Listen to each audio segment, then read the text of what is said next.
Hello everyone, আসসালামু আলাইকুম। আজকের আমি আপনাদের সাথে মিষ্টির দোকানের মতো পারফেক্ট কালোজাম মিষ্টির রেসিপি শেয়ার করব। অবশ্যই পুরো ভিডিওটি দেখবেন, আশা করি আপনাদের ভালো লাগবে। তো কালোজাম তৈরির জন্য প্রথমে আমি 1.5 কাপ ছানা নিয়ে নিলাম। আর পারফেক্টভাবে ছানা কিভাবে তৈরি করতে হয় সেটা আমার চ্যানেলে দেওয়া রসগোল্লার ভিডিও থেকে দেখে নিতে পারেন। এবার এই ছানাটাকে আমি হালকা একটু মথে নিব, যাতে এর ভিতরে কোনো দানা না থাকে।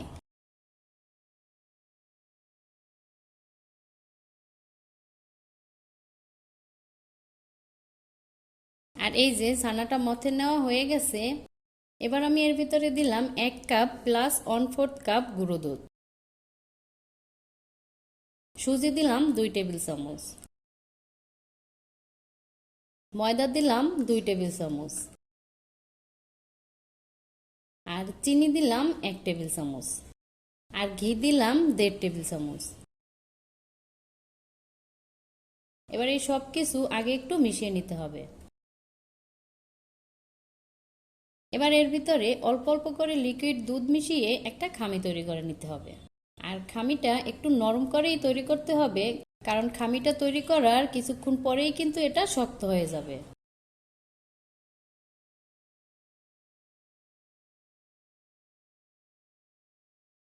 আর এই যে আমার খামিটা তৈরি করা শেষ। এবার আমি এটাকে এভাবে 5 মিনিটের মতো রেখে দিব। আর এই যে 5 মিনিট পরে এবার হাতে একটু হালকা ঘি লাগিয়ে তারপরে আমি মিষ্টির শেপ দিয়ে দিব।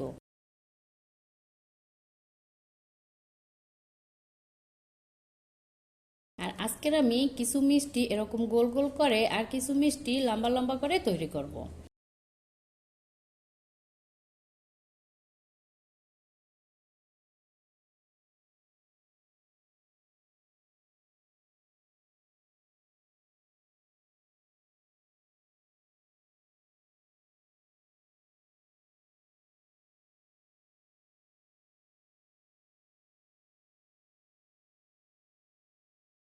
আর এই যে আমি সবগুলো মিষ্টি তৈরি করে নিলাম। এবার আমি এগুলো ভেজে নিব। আর তার জন্য চুলায় আমি তেল বসিয়ে দিলাম। আর তেলটা হালকা গরম হওয়ার পরে মিষ্টিগুলো দিয়ে দিলাম। খেয়াল রাখতে হবে মিষ্টিগুলো দেওয়ার সময় যাতে তেলটা অনেক বেশি গরম না থাকে। আর মিষ্টিগুলো দেওয়ার সময় চুলার আঁচটা একদম লো করে রাখতে হবে। আর সব মিষ্টিগুলো দেওয়া হয়ে গেলে মিষ্টিগুলো যখন ফুলে এরকম উপরে উঠে আসবে তখন চুলার আঁচটা বাড়িয়ে মিডিয়াম করে দিতে হবে। আর এই মিডিয়াম আঁচে মিষ্টিগুলোকে কালচে করে ভেজে নিতে হবে। আর মিষ্টিগুলো ভাজার সময় বারবার এরকম নেড়েচেড়ে উল্টে পাল্টে দিতে হবে, যাতে মিষ্টির সব দিক থেকে সমান কালার আসে।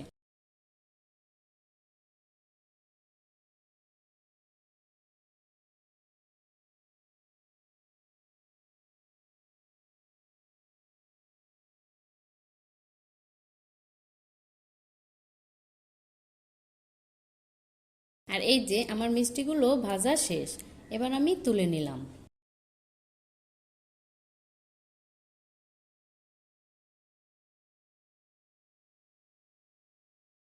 তো এবার আমি শিরা তৈরি করে নিব। আর তার জন্য চুলায় একটি প্যানে 2 কাপ চিনি দিয়ে দিলাম।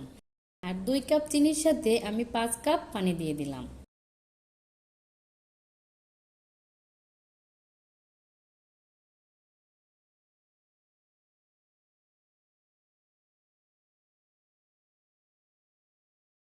আর একটা এলাচ এভাবে ভেঙে দিয়ে দিলাম। এতে করে সুন্দর একটা ফ্লেভার আসবে। তবে কেউ দিতে না চাইলে বাদ দিতে পারেন।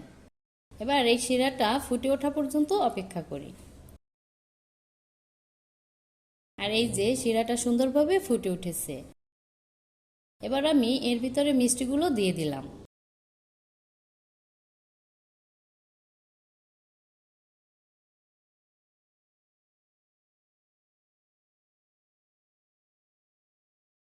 এবার প্যানটাকে ঢেকে দিলাম।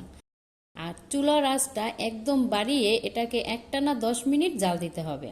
আর এই 10 মিনিটের ভিতরে ঢাকনাটা খোলা যাবে না।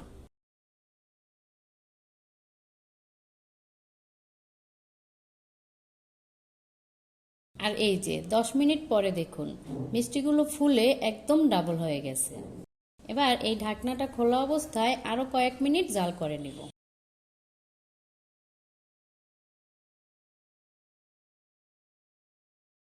আর এই যে দেখুন মিষ্টিগুলো শিরা খেয়ে একদম সফট হয়ে গেছে। এবার আমি চুলাটা বন্ধ করে দিলাম। এবার এই শিরার ভিতরে রেখে মিষ্টিগুলো একদম ঠান্ডা করে নিতে হবে। আর এই যে আমি ফিরে আসলাম মিষ্টিগুলো ঠান্ডা হওয়ার পর। আর এই যে দেখুন মিষ্টিগুলো একদম শিরা খেয়ে কতটা সফট হয়ে গেছে। তো আমি আপনাদের একটু পরিবেশন করে দেখাচ্ছি। আর এই যে দেখুন তৈরি হয়ে গেল একদম পারফেক্ট কালোজাম। তো আশা করি আজকের এই ভিডিওটি আপনাদের ভালো লেগেছে। ভালো লাগলে অবশ্যই আমার চ্যানেলটিকে সাবস্ক্রাইব করে দিবেন। আর ভালো থাকবেন সবাই। আল্লাহ হাফেজ।